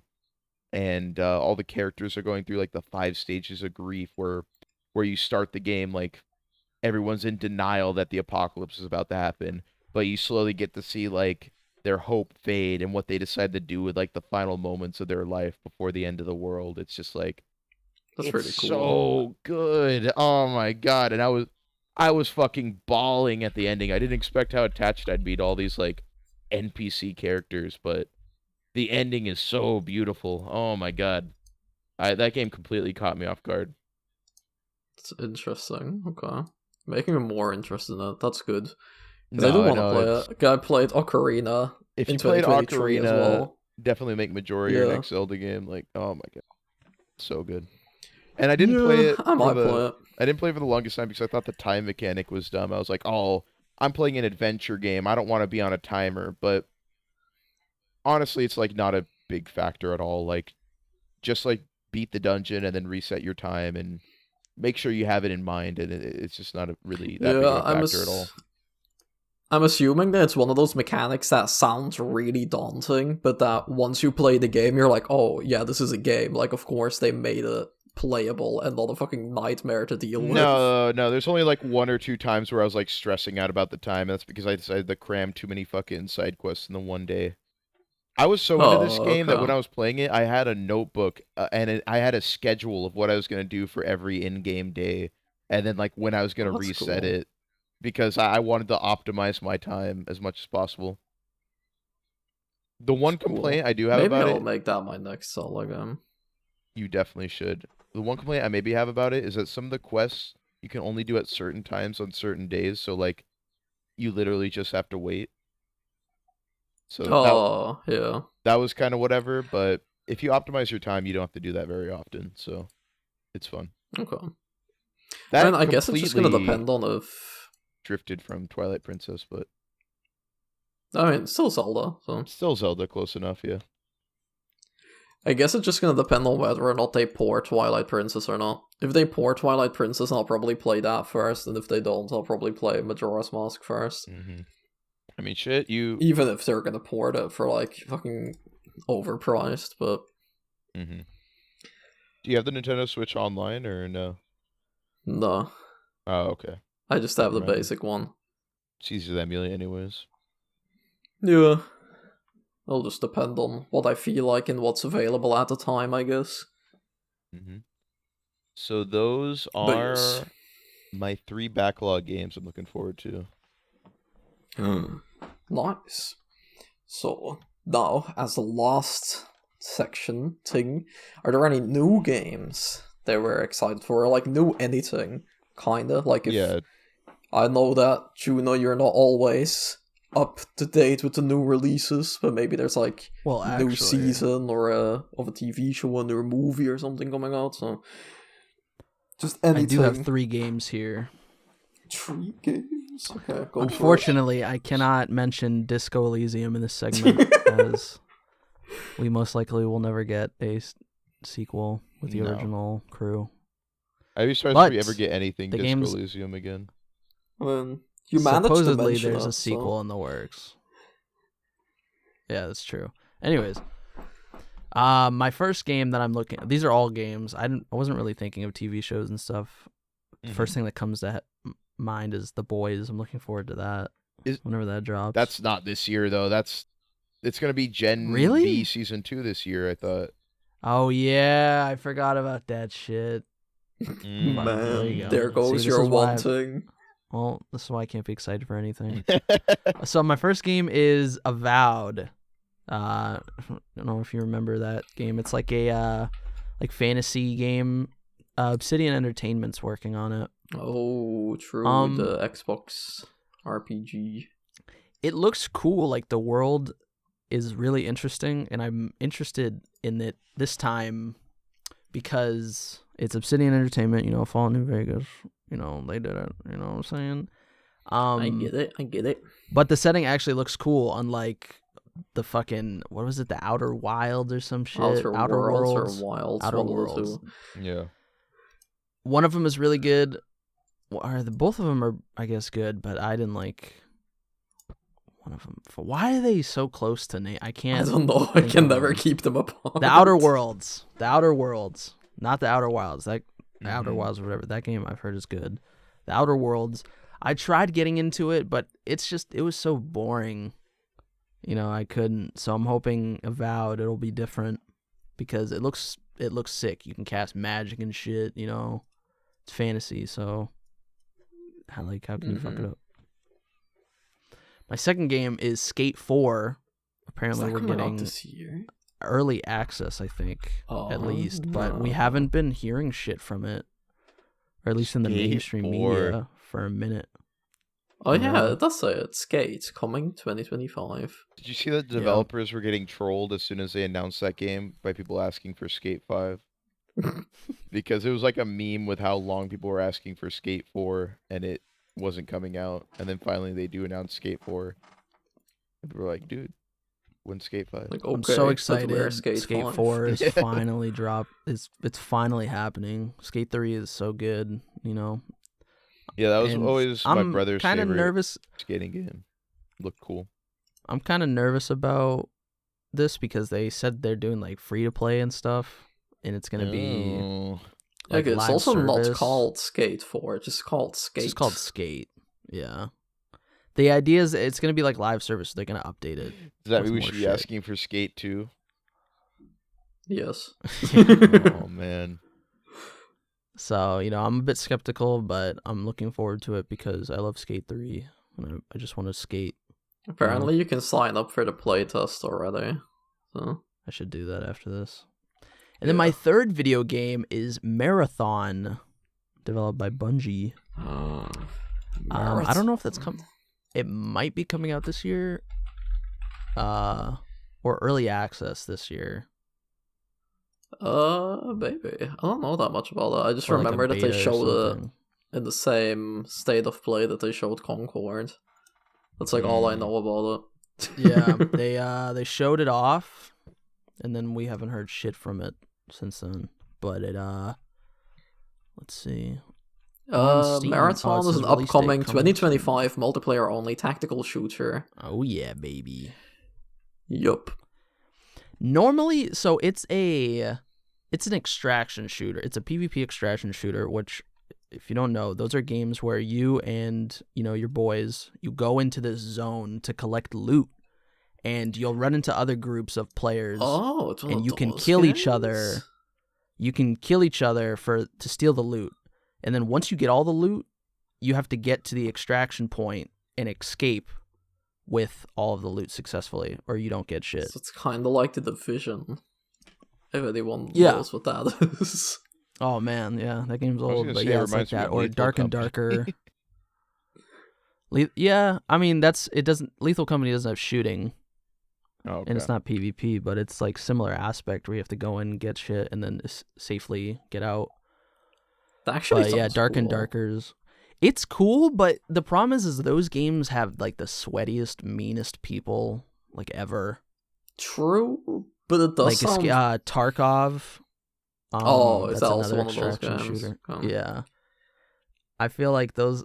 I don't really know much about it, but I don't know much about Tarkov specifically. But Dark and Darker is like a fantasy extraction like shooter. Where you have like magic spells and shit, and you're in a dungeon. That Mhm. game has some pretty mean people. I've played that one. That game, there's a lot of mean people in that game. So, I don't know. And it's also like, it's just a daunting game, you know? Because it's like, you Yeah. got to get in, kill people, get out. You can't die, or you just lose it all. But the design and the aesthetic looks so cool. I can't help but not want to check it out. True, it does look pretty unique. And that, like, extraction shooters, I feel like you don't see that often either. So that's actually cool. I thought that this No. would just be like another generic multiplayer live service shooter game, but that does sound kind of I think interesting. it's an old IP. Yeah, I'm looking at the wiki page. It's they used Bungie's original Marathon trilogy, and this is set in the same universe, but it's not like a direct sequel or anything. Oh, so they've already have like games like this. Yeah, apparently it's like they have a trilogy of it, but those trilogy, the predecessors feature single player campaigns, but the new one is multiplayer only. Mm. I don't know. Yeah, I'm excited for those. That's Those cool. 3 games. The 3 games. My games, I wrote down 4. I'm gonna eliminate one as I go on. My first one is Death Stranding 2. I feel like I talked about this on previous episodes, but Death Stranding On the 1 beach? is on the beach. It's the beach On the episode. beach. Death Stranding 1 is awesome. It's very good. It's like such a unique game, such a unique concept. There's like nothing like it, and it's also like it has such a perfect vibe to it. Like if you look at Death Stranding, it looks so boring. Like, oh, you're just walking from point A to B, but there's something about how they do it and how everything has like the consequences and how it's actually challenging to walk from point to point because you need to balance everything and like the way that the multiplayer is integrated. There's a lot of really cool stuff on Death Stranding, and I'm very curious to see what they can do with the sequel to it. I seen a thing about the first Death Stranding where the game will update these like paths in the ground, and it showed like the paths signify like where players walked the most. Yeah, the It's game kind is of cool. Like constantly that's something that tracking happens in where real life. people are walking. I forget what it's called. I don't know. It's like there's like a word for it. It's like something path, but it's like design flaws, like when architects make like pavements, but then you just see like a dirt path cutting through because it's just convenient that way. Yeah, that Death pretty Stranding cool. has that a lot. Like if there's like a bit of mountain, or like if there's like a little grass side thing, you can like see where the grass has been trampled because a lot of players go through there, and that then makes it easier for you to go through there as well. Or the way that And it updates. Yeah, it constantly updates, and you also have these structures by other players because at first you're in the area and there's nothing there. It's like a wasteland. But then your mission objective brings you to a hideout or like an outpost. And then your objective, because the story of Death Stranding is about connecting all of these places again, because the Death Stranding happened, which is like an apocalypse and the world is disconnected, and you are connecting it again by connecting these outposts to a network. And when you get there the first time, it's really hard because it's like a wasteland, there's nothing there. But then you connect that outpost, and then the online gets activated in that place. And then slowly you will see roads being built, and you can go to like a deposit for materials, and it will need something like insane, like 10,000 materials to build a road, and it's like basically impossible to do alone, but it gets updated with other people online, and you're like building this road together. So while right now there's not a lot of benefit into putting some materials in there, but you will do it because you know that if you do it and other people are gonna do it, then after a while there will be this entire road network, and you're rebuilding the entire world online with other players, and if you put down a zip line, there's a chance that that zip line gets uploaded and then someone else can use the zip line and stuff like that. And you constantly get Oh, that's pop-up pretty stuff cool. like, oh, someone used your zip line, and then you get a like, or if you use someone else's It's like car. Dark Souls. Yeah, it's like a very interesting concept of multiplayer, because you will never ever see another player, but you see traces of them in your world. And that's like... I didn't know the game went to that in depth. Yeah, with because the it's all multiplayer. about, like, the themes of connecting the world again. And as you're progressing the story, you're connecting more and more places, and then you're also getting connected to more and more players. And it's really crazy to see the game in the beginning, just like emptiness, wastelands, like mountains everywhere and rivers. And then at the end, you have this entire road network where I built. Because I was going for the platinum, I got like this zipline network set up, so I could just do deliveries that would take you hours in the beginning. You could do them in like a minute with 5 stars, because you're just going from zipline to zipline. And it's very satisfying, and like the way that the online works with that. So I'm very excited to see what he can do with a sequel to that, because it's already such a fleshed out concept, but to then think that there's going to be like an entire new game with that, to see where he can bring it, if that can be made even deeper, or if it's like... Yeah, oh, there's a lot of interesting stuff with that. That's cool. No, it's pretty hard. Another like that. game. I'm gonna have to play that. You should, it's so good. Oh my god. Another game that I'm looking forward to is Expedition 33. Oh yeah. Because at first, when it was revealed, it looks like a very cinematic storytelling game, like those very realistic graphics and like grounded story, and I was like kind of interested in it because I do like those cinematic games, but then the combat started and it's like this classic JRPG turn-based system, and I was like, what the fuck, this game looks so Western in the way that it's being developed, and the graphics and cinematics and the world and everything, but then it's being combined with all of these classic JRPG elements, and that's a really interesting combination that I'm very curious in how that's going to turn out. And the story sounds really interesting as well, and it has all of these really popular actors working on it as well, with like Charlie Cox being the main character, I think, and Ben Starr is the main villain or whatever. Mm-hmm. That game looks very, very cool. But I also haven't seen that much of it, because I know the concept and I'm kind of like holding off on watching more trailers, because I want to be surprised with what the game brings me. So that's a game. And then No, the I'm hyped last for that one... too. And I, like you said, I didn't think I would be, but you know, when you see like all the developer interviews about them talking about like what inspired them, and it's all the classic, you know, great JRPGs, and then you have Yeah, like exactly. great actors doing the voice work, and devs who seem to really love what they're doing, and then a fucking $50 price tag. Excuse me, how? True. How is that real? But yeah, no, it's... Yeah, because it's like I'm it's super a hyped for pretty that too. small team, and like it's technically an indie game as well, I think, and like it had a pretty... I mean, it's hard to say low budget when it has those people working on it, See, but this is what I'm it excited is for a in the future of gaming, is shit like this, because graphics are not going to get that much better than like the top tier of what we have today. It's just like, I don't know, we've kind of peaked on that. But what is going to get better is more and more people are going to have access to making these like very beautiful cinematic experience games, and they're going to look better and better as time goes on. So yeah. for a team like this to be able to make a game that looks this good, like on a budget or as an indie or whatever the hell, and then price it at 50, it's just, that's what I'm looking forward to in the future of gaming, is shit like that. Not the Yeah, it's really next exciting. 100 gig of I'm cock. assuming that this is... Yeah, I'm assuming this is made in like Unreal Engine 5 or something, which looks beautiful and is very accessible for a lot of developers, so it's cool that we get these like creative ideas and clashes of styles and ideas and concepts and stuff, and then it looks that good and it's being made on that level. That is very exciting.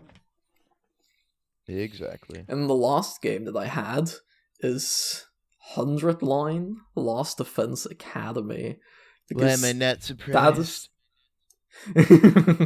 It's the new game from the creator of Raincoat and Danganronpa, and it looks weird, and it's a strategy RPG, and he's making it together with the guy who made AI the Somnium Files and 999, like the Nonary games. Yeah.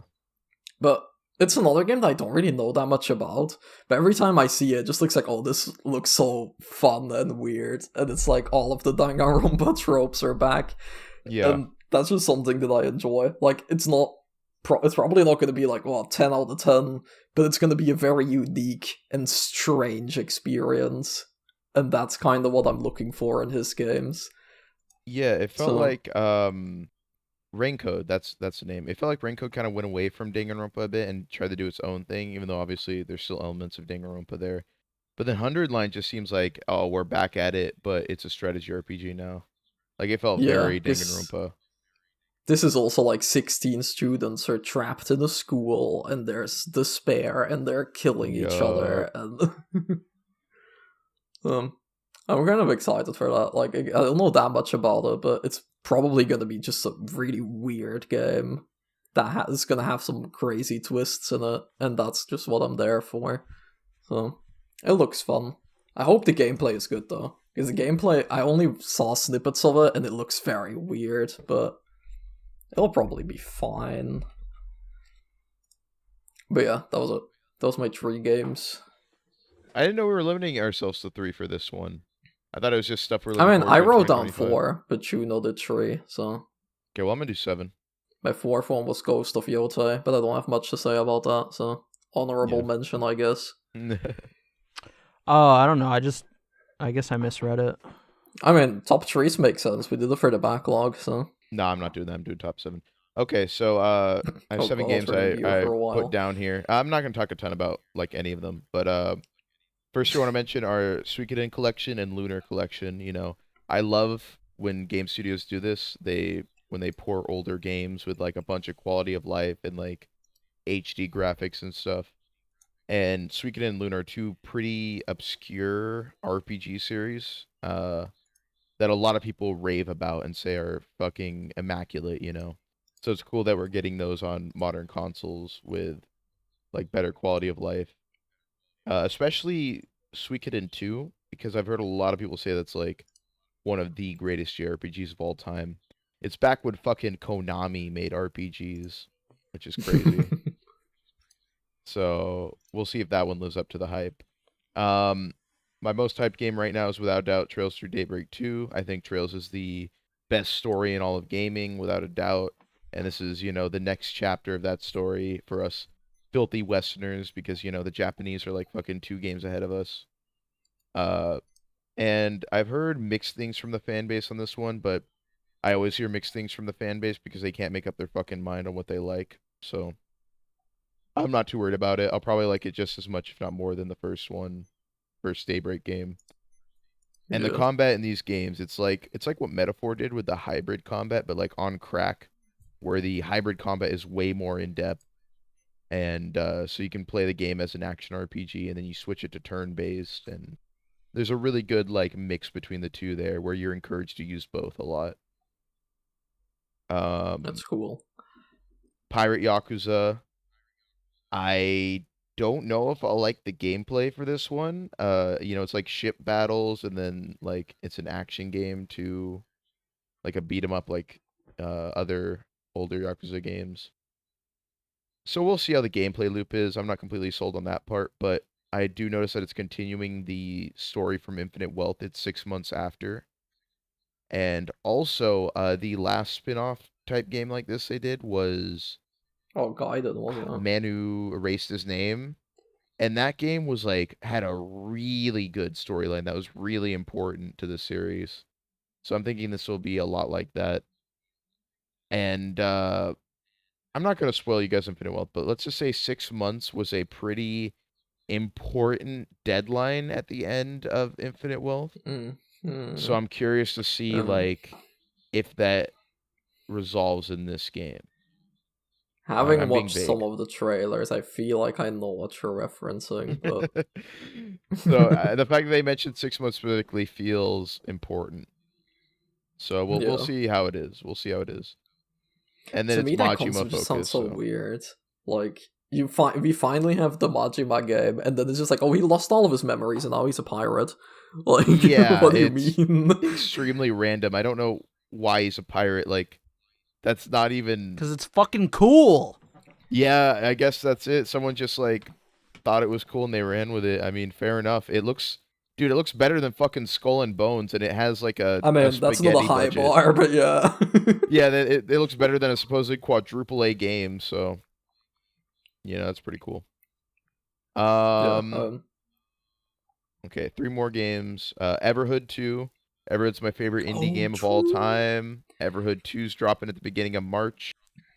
It's so insane, the trailers, that somehow it makes Everhood 1 look like a beta for a game, even though I thought that game was incredible. So I think Everhood 2 delivers on like the story and the music and the visuals, then it could very well be better than Everhood 1, which is pretty crazy because I love that game. There's no way So that's we'll not going see. to deliver on the music. So Oh my god, dude, you basically get an album with your game. That music is so fucking raw. I'm excited for it. We got Xenoblade X. I'm not entirely sure what I'll think of this game. I mean, everyone who likes Xenoblade hypes it up, and I like Xenoblade, so I should like it, but it does seem to have a structure more like a MMO almost.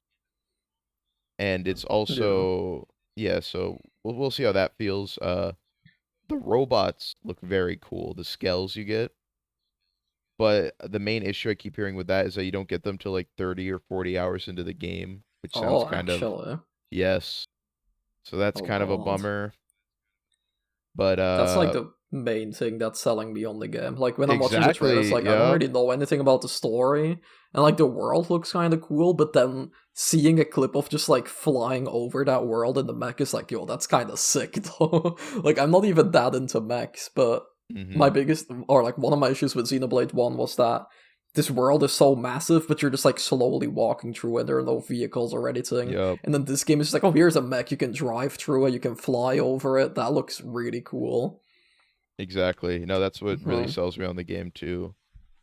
And then they're doing what I think is most interesting, is they're doing a post game story with this, or like a side story. I'm actually not sure if you can choose it from the beginning or if you have to beat the game to play it, but it is uh I don't know what it is, to be honest, but it takes place after the game, and this was important because the game ends on a cliffhanger, and a lot of people are really mad about that because we didn't get that second Xenoblade X game. We just got Xenoblade 2. Mhm. So what I'm thinking this is going to do is it's going to, fix the cliffhanger. But not only that, one of the mechs that it showed in a recent trailer looks very similar to a form your characters can take in Xenoblade 3.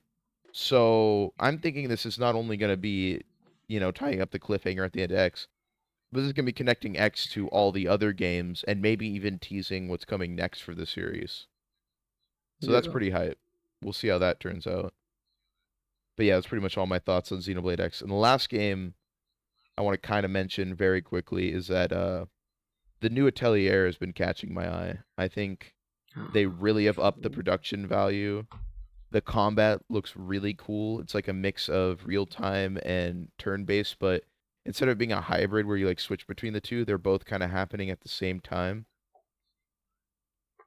If you played FF13, it kind of reminds me of FF13. Um, and I've always disliked Atelier. Like, if you asked me to play any previous game in the series, I would just say absolutely not. Like, it doesn't matter what video essay you show me or how thick the character's thighs are. Like, What do you it. mean? How can the ties not Yeah, no, convince you, I'm not man? gonna play Rise. I'm not gonna play any of the previous ones. I think they look very boring and dull and not my type of game at all. But Yumiya is really stepping it up. It looks like with like It's a lot more cinematic. It looks a lot better. You get like a motorcycle to travel around the world on it. It looks very solid, so I'm keeping my eye on it. But I'm not like Yeah. 100% sold on it yet either. Rise Up made them a lot of money, and you can see it in Yeah, the new one. exactly. They're spending their thigh money well. They spent it on ass this time. This character has a fat ass. So, looking forward to the next Atelier series in 3 years where she'll have massive honkers. I True. don't know. I don't know where they'll go after that though. They'll probably have to go into like foot fetish territory or something. She'll have Oh to have big god, hobbit no. feet or Not... something. I don't know what they're going. I guess, yeah. I'm But interested yeah, in the Atelier games as well. Like, I don't know if they will be my thing, but I'm always like, I like trying stuff that might not look like my thing at first, because that's often how I discover, like, some of my favorite games. Like, I really didn't think that I would be into Souls games when I first played Bloodborne, and I oh really yeah, didn't think I would like JRPGs when I first played Persona 5. So, yeah. I'm not often like looking at the game like, oh, this is not for me. So I will. I'm interested in trying Rise Up, but I heard that the PC port isn't very good, which is basically like the only reason that I haven't really Oh gotten into it yet. But maybe yeah, Yumiya will be the one that I pick up. yeah. Maybe I'll play Yumi. I'll just be like a big Atelier gooner after that. I'll be like, yeah, you actually got to play the Sophie trilogy. It's the best one. But play the PS3 version because it has the original swimsuit costumes from the DLC pack. Very vital to the experience. Very vital for the story experience. Yeah, something like that. I don't know. But I'm only trying new things, and it looks like they're, perfecting their formula with that game. So we'll see. Hopefully a Yeah, good, hopefully it gets like a good ass demo, like a 5 hour long, meaty prologue demo or something like that. That'd be cool. true. Just like Kazan has, Oh, we haven't mentioned Kazan this whole cast. isn't it? Fuck. Your favorite I demo. I couldn't stand Kazan, man. It's like bargain bin Dark Souls. That shit made me so mad. Fucking Juno was watching me play the first hour of it, and it's just like this snowy area you're like wandering around and killing like knights, and you pick up their gear, and it's just like the most standard annoying gear system of all time. Like, how It did you looks really describe it, generic. Juno? Like your gigafarts go up by 2% if you're using a Yeah, it's just like all like meaningless numbers that go up, yeah, and that's it. it's And all the it's gear looks the fucking same. really You just get lame. dozens of copies Your of the same gear, and your it character changes the looks like stat. shit by 10 minutes into the game because you're equipping fucking stupid ass armor that makes your character look bad. Uh Yeah, and the combat was just so basic to me. It was missing like everything that makes Souls games fun. There's like no customization at the beginning. I did look into it and there's 3 weapon types and a skill tree, so I guess there's a little bit of customization there eventually, but I got to the first boss and it was like hard, and I love Souls games, so I don't mind a hard, first boss, but I just didn't feel motivated to get good at the game. Like I didn't feel like this was something I was gonna buy or play, so I just kind of gave up on that boss after like 5 tries, and I was like, yeah, Yeah. I'm good. That's kind of sad because we were looking forward to Kazan, I remember. Like It every looked time the trailer cool. was Like shown the off, we trailers thought it look looked cool. cool. Some of the art is super raw. Like there's one where it's like a black sun behind him and he's a bunch of wings and shit. And I was thinking it was gonna be like a Asura's Wrath FF16 type game or like God of War or something.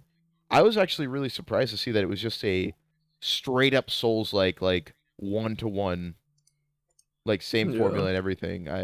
I really didn't expect that, and I didn't like it either. So yeah. hmm Yeah. I haven't played the demo yet. I might play it after this recording session. Because I am Oh curious for it. So, yeah, I don't know. I but took it yeah. off. I took it off my to buy list. I'm gonna forget about it probably. Well, at least I had a demo, and you didn't have to find it out after buying the game. So, Oh yeah, didn't have to pull a Wukong. man. Oh Alright, my I guess god, that we're was gonna get it angry for this Wukong episode. fans now. All the Chinese people are gonna flood the comments. Yeah, we get like fucking long strings of Chinese comments in our fucking. Exactly. Oh no. Alright, well, unless anyone else has something to add, I'll No, take that as a no. no. I feel like we went over everything. I guess not. Alright, that was it for this episode. We'll probably make the next one when the Switch thing happens. Maybe we'll make one before that if something else cool happens. Supposedly there are some events happening in February. Oh, the which we might Xbox talk Direct about. or Xbox event. Yeah, there's an Xbox event this week, and then it's February, so there'll probably be like a state of play and maybe a Nintendo Direct. They're really the lost hyping that one breath up of with Switch a one. mysterious game in a famous Japanese franchise. I really wonder what they're doing there, but Yeah, I also see. really wonder what that is. But outside of that, this looks like a pretty small showcase Event. for them. Yeah, it's not gonna be 3-player jam worthy, but we'll probably fit it in like after the Switch 2 like event. We'll probably do like Yeah, a double exactly. feature on both of them. Yeah. We'll just like fit it in somewhere. Alright. With that, thank you for watching or listening, everyone. Yes, see you next time. See you guys. Bye. Later.